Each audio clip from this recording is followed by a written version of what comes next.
ಬೆಳಗಾವಿಯಲ್ಲಿ ಶಿವಂ ಅಸೋಸಿಯೇಟ್ಸ್ 4,500 ಕೋಟಿ ವಂಚನೆ ಕೇಸ್ಗೆ ಸಂಬಂಧಪಟ್ಟಂಗೆ ಶಿವಾನಂದ್ ನಿಲನ್ ಅವರಿಗೆ ಸಿಐಡಿ ಗ್ರಿಲ್ ಮಾಡ್ತಾ ಇದೆ, ವಿಚಾರಣೆಯನ್ನ ನಡೆಸ್ತಾ ಇದೆ ನಿರಂತರವಾಗಿ.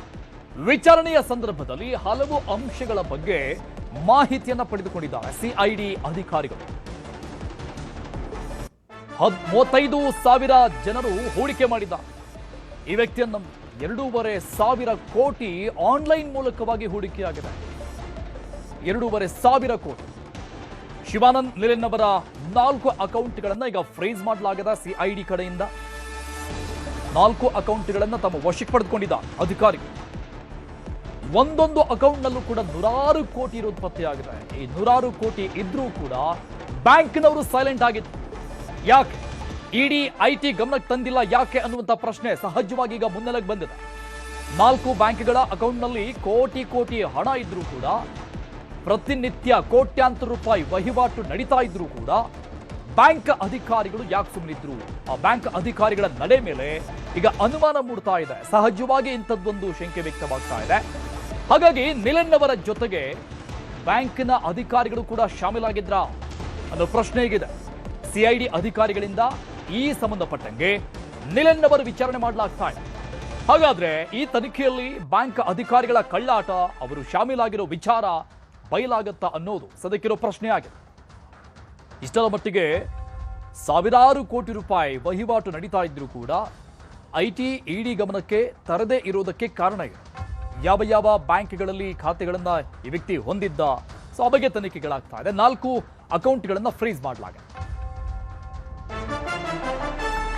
ಬಹುಕೋಟಿ ಹಣ ದುರುಪಯೋಗ ಪ್ರಕರಣಕ್ಕೆ ಸಂಬಂಧಪಟ್ಟಂಗೆ ಬೆಳಗಾವಿ ಪೊಲೀಸ್ ಕಮಿಷನರ್ ಭೂಷಣ್ ಬೊರಸೆ ಮಾತನಾಡಿದ್ದಾರೆ, ಮಾಹಿತಿಯನ್ನು ಕೊಟ್ಟಿದ್ದಾರೆ. ಈ ಪ್ರಕರಣಕ್ಕೆ ಸಂಬಂಧಪಟ್ಟಂಗೆ ಈ ಪ್ರಕರಣದ ವ್ಯಾಪ್ತಿ ಅಂತರ್ರಾಜ್ಯದಲ್ಲೂ ಇದೆ. ಇನ್ನು ಕೆಲ ದಿನ ಬೆಳಗಾವಿಯಲ್ಲಿ ತನಿಖೆ ಆಗಲಿದೆ.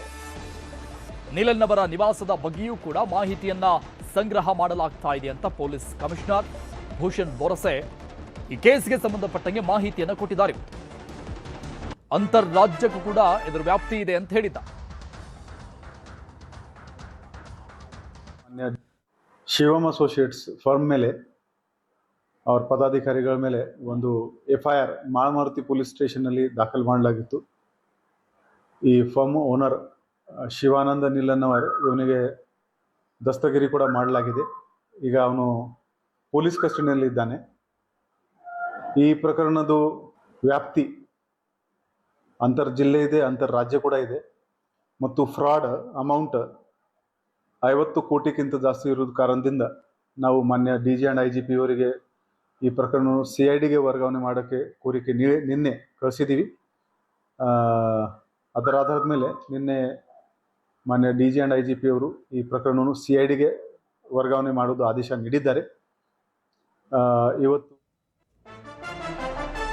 ಬೆಳಗಾವಿಯಲ್ಲಿ ಹಣ ದುರುಪಯೋಗ ಪ್ರಕರಣಕ್ಕೆ ಸಂಬಂಧಪಟ್ಟಂಗೆ 500 ಕೋಟಿಗೂ ಅಧಿಕ ಮೊತ್ತದ ಹಗರಣ ಇದು.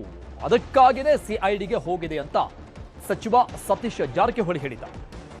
ಇದು ರಾಜಕೀಯ ಪ್ರೇರಿತ ಅನ್ನೋದು ಸರಿಯಲ್ಲ, ಯಾವುದೇ ರಾಜಕೀಯ ಇಲ್ಲ, ಜಾಸ್ತಿ ಬಡ್ಡಿ ಆಸೆಯಿಂದ ಹೂಡಿಕೆ ಆಗಿದೆ ಅಷ್ಟೇ.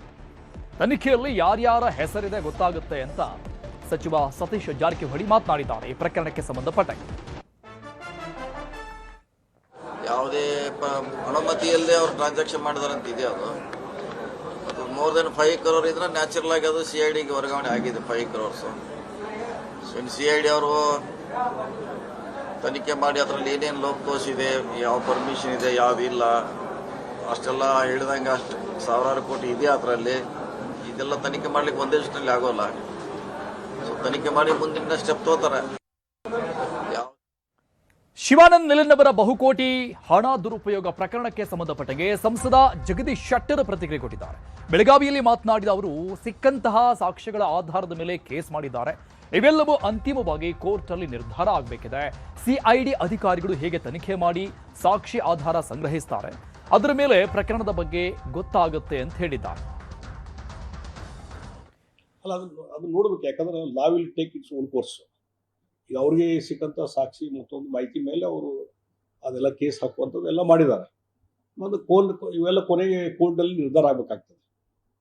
ಆ ಹಿನ್ನೆಲೆಯಲ್ಲಿ ಇವತ್ತು ಏನು ಮುಂದಿನ ಸರ್ಕಾರ ಏನು ಕ್ರಮ ಕೈಗೊಳ್ತದೆ ಇನ್ನು ನೋಡಿಕೊಂಡು ಅದ್ರ ಬಗ್ಗೆ ನಾವು ಚರ್ಚೆ ಮಾಡೋದು ಸರಿ ಅಂತ ನಾ ಹೇಳ್ತೀನಿ. ಮತ್ತು ಈ ಕೋರ್ಟಲ್ಲಿ ಇರುವುದರಿಂದ ನಾವು ಹೆಚ್ಚು ಅದಕ್ಕೆ ಚರ್ಚೆ ಮಾಡಲಾರ್ದೇ ಇವತ್ತು ಡಿ ಸಿ ಆಗಲಿ ಪೊಲೀಸ್ ಕಮಿಷನರ್ ಆಗಲಿ ಉಳಿದವ್ರು ಏನು ಕ್ರಮ ಕೈಗೊಂಡಿದ್ದಾರೆ, ಮುಂದೆ CIDಗೆ ಏನೊಂದು ಅದು ಟ್ರಾನ್ಸ್ಫರ್ ಆಗ್ತದೆ. ಆಮೇಲೆ ಅವ್ರೇನು ಸಾಕ್ಷಿಗಳನ್ನು ಕಲೆ ಹಾಕ್ತಾರ, ಸಾರ್ವಜನಿಕ ಅಭಿಪ್ರಾಯ ತಗೊಂತಾರ, ಅದ್ರ ಮೇಲೆ ಮುಂದೆ ಆತನ ಬಗ್ಗೆ ಒಂದು ನಿರ್ಧಾರಕ್ಕೆ ಬರಲಿಕ್ಕೆ ಸಾಧ್ಯ. ಅಲ್ಲ, ಅದನ್ನ ನೋಡ್ಬೇಕು. ಡೀಟೇಲ್ಸ್ ಕೊಡ್ತಾರೆ ನಮ್ಮ ಪ್ರತಿನಿಧಿ ಚಂದ್ರಕಾಂತ್ ಸುಗಂಧಿ ಸಂಪರ್ಕದಲ್ಲಿದ್ದಾರೆ. ಚಂದ್ರಕಾಂತ್, ಒಂದು ಕಡೆ ಕೋಟ್ಯಾಂತರ, ಅದು ನೂರಾರು ಕೋಟಿಗಳಷ್ಟು, ಸಾವಿರಾರು ಕೋಟಿಗಳಷ್ಟು ವಹಿವಾಟಾದರೂ ಬ್ಯಾಂಕ್ ಅಧಿಕಾರಿಗಳು ಯಾಕೆ ಸುಮ್ಮನಿದ್ರು ಅನ್ನೋದು ಪ್ರಶ್ನೆ. ಆ ಆಯಾಮದಲ್ಲಿ ತನಿಖೆ ಆಗುತ್ತೆ ಸಹಜವಾಗಿ.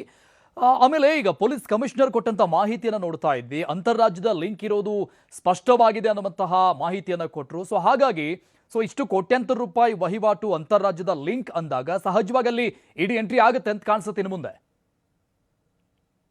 ಅರುಣಗಾರ್, ಸದ್ಯ ಈಗ CID ಎಂಟ್ರಿ ಆಗಿರ್ತಕ್ಕಂಥ CID DGP ಭೀಮಾಶಂಕರ್ ಗುಳೇದ್ ಬೆಳಗಾವಿ ಬಂದಿದ್ದಾರೆ. ಕೆಲವೇ ಹೊತ್ತಿನಲ್ಲಿ CID ವಶಕ್ಕೆ ಶಿವಾನಂದ್ ನೀಲಣ್ಣ ಅವರು ಕೊಡುವಂತಹ ಸಾಧ್ಯತೆ ಇದೆ. ಕೋರ್ಟ್ಗೆ ಹಾಜರುಪಡಿಸಿ ಮತ್ತೆ ಪ್ರೊಸೀಜರ್ ಪ್ರಕಾರ ಈಗ CID ವಶಕ್ಕೆ ಪಡೆದಿದ್ದಾರೆ. ಕರ್ನಾಟಕ, ಮಹಾರಾಷ್ಟ್ರ, ಗೋವಾದಲ್ಲಿ ಸುಮಾರು 35,000ಕ್ಕೂ ಹೆಚ್ಚು ಜನ ಏನು ಹೂಡಿಕೆಯನ್ನ ಮಾಡಿದ್ದಾರೆ. ಇದು ಅಂತಾರಾಜ್ಯ ಜಿಲ್ಲಾ ಪ್ರಕರಣವಾಗಿದ್ದರೆ ಮತ್ತು ಈ ಒಂದು ಪ್ರಕರಣದಲ್ಲಿ ಪ್ರಾಥಮಿಕವಾಗಿ 50 ಕೋಟಿಗೂ ಹೆಚ್ಚು ಹಣಕಾಸಿನ ವ್ಯವಹಾರ ಕಾರಣಕ್ಕಾಗಿ CIDಗೆ ಹಸ್ತಾಂತರ ಮಾಡಲಾಗಿದೆ. ಮುಂದಿನ ದಿನಗಳಲ್ಲಿ ಇಡಿಯು ಕೂಡ ಎಂಟ್ರಿ ಆಗುವಂತಹ ಸಾಧ್ಯತೆ. ಆದ್ರೆ ಈಗ ಶಿವಾನಂದ್ ನೀಲಣ್ಣ ಅವರ 4 ಅಕೌಂಟ್ಗಳನ್ನ ಫ್ರೀಸ್ ಮಾಡಲಾಗಿದೆ. 4 ಅಕೌಂಟ್ನಲ್ಲಿ ಸುಮಾರು 400 ಕೋಟಿ ರೂಪಾಯಿ ಇದೆ ಅಂತ ಹೇಳಿ ಈಗ ಪೊಲೀಸ್ ಮೂಲಗಳಿಂದ ಮಾಹಿತಿ ಇರತಕ್ಕಂಥದ್ದು. ಒಟ್ಟು ಈ ಒಂದು ಪ್ರಕರಣದಲ್ಲಿ ಏನಂದ್ರೆ ಕೋಟ್ಯಾಂತರ ರೂಪಾಯಿ ಹಣ ವರ್ಗಾವಣೆ ಆಗಿದೆ. ಜೊತೆಗೆ ಠೇವಣಿಯನ್ನ ಸಾಲದ ರೂಪದಲ್ಲಿ ಪಡೆದಿದ್ದಾರೆ. ಆ ಒಂದು ಹಣ ಎಷ್ಟು ದುರುಪಯೋಗ ಆಗಿದೆ ಅನ್ನತಕ್ಕಂಥದ್ದು ಇಲ್ಲಿ ತನಿಖೆಯಿಂದ ಹೊರಬರಬೇಕಿದೆ. ಆದ್ರೆ ದೂರುದಾರರು ಯಾರು ಇಲ್ಲದೆ ಇದ್ರು ಕೂಡ ಸರ್ಕಾರ ಮತ್ತು ಜಿಲ್ಲಾಡಳಿತ ಮುತುವರ್ಜಿ ವಹಿಸಿ ಮುಂದೊಂದು ದಿನ ಇದು ಅನಾಹುತ ಆಗ್ಲೇಬಾರದು ಅನ್ನೋ ಕಾರಣಕ್ಕಾಗಿ ಈ ಒಂದು ಕ್ರಮವನ್ನ ಕೈಗೊಂಡಿದೆ. ಇದರಲ್ಲಿ ಕಾನೂನು ಯಾವ ರೀತಿ ಮುಂದೆ ಕೆಲಸ ಮಾಡುತ್ತೆ, ಜೊತೆಗೆ ಏನು ಅಂತಂದ್ರೆ CID ಅಧಿಕಾರಿಗಳು ಏನೆಲ್ಲ ತನಿಖೆಯನ್ನ ಮಾಡ್ತಾರೆ ಅಂತ ಹೇಳಬೇಕಂದ್ರೆ 3,500 ಜನರ 35,000 ಜನರ ಅವ್ರಿಗೆ ಸಂಪರ್ಕ ಮಾಡಬೇಕು, ಅವರಿಂದ ಮಾಹಿತಿ ಸಂಗ್ರಹಿಸಬೇಕು. ಜೊತೆಗೆ ಏನಂದ್ರೆ ಇನ್ನು 10 ಹಲವು ಕೆಲಸಗಳಿದೆ, ಬ್ಯಾಂಕ್ ಡೀಟೇಲ್ಸ್ ಕೊಡ್ಬೇಕು. ಇದಕ್ಕೆಲ್ಲವೂ ಕೂಡ ಬಹಳ ಸಮಯ ಬೇಕಾಗಿರೋ ಕಾರಣಕ್ಕಾಗಿ ಈಗ ಶಿವಾನಂದ್ ನೀಲಣ್ಣ ಅವರು ವಶಕ್ಕೆ ಪಡೆದು ವಿಚಾರಣೆಯನ್ನು ಮಾಡ್ತಾರೆ. 5 ದಿನಗಳ ಕಾಲ ವಿಚಾರಣೆಯ ಬಳಿಕ ಮತ್ತೆ ವಿಚಾರಣೆಗೆ ಕೇಳುವಂತಹ ಸಾಧ್ಯತೆ ಇದೆ. Thank you Chandrakant Sugandhi ಡೀಟೇಲ್ಸ್ಗೆ.